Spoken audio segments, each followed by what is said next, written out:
Let's take a look at the Gospel of Mark, chapter 9, verses 23 and 24.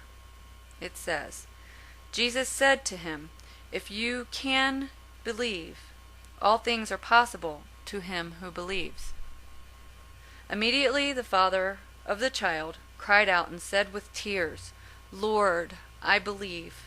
Help my unbelief." Now, as always, I recommend that you go back and consider these verses in full context.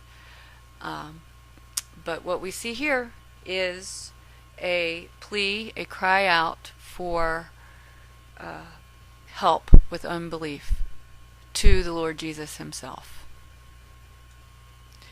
Now let's take a look at the Gospel of Matthew, chapter 17, verses 20 and 21. They say, "So Jesus said to them, because of your unbelief, for assuredly I say to you, if you have faith as a mustard seed, you will say to this mountain, 'Move from here to there,' and it will move, and nothing will be impossible for you. However, this kind does not go out except by prayer and fasting."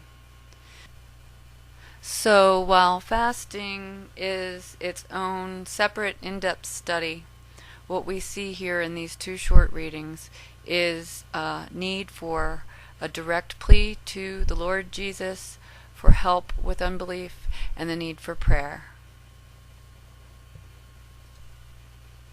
If the desire in your heart is genuine, or your faith is as small as a mustard seed, that's all it takes. The Lord Jesus will do the rest. And lastly, I ask you to consider this if you're not a believer yet. Can you name any other book whose prophecies have all come true? Have all come true. Of course, with the exception of its very last ones, which we are, by the way, watching unfold before our very eyes in this generation. Now, something else to consider. The 66 books of the Holy Bible, the Old and New Testaments, collectively, contain so many prophecies and so much information that the only way for us to indeed see that it has come true, or they have come true and are coming true, is to read it with our own two eyes and not rely on what we hear from other people. You will find, once digging through the scriptures, that it will prove itself.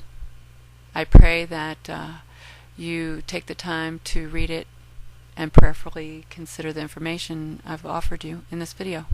Be blessed.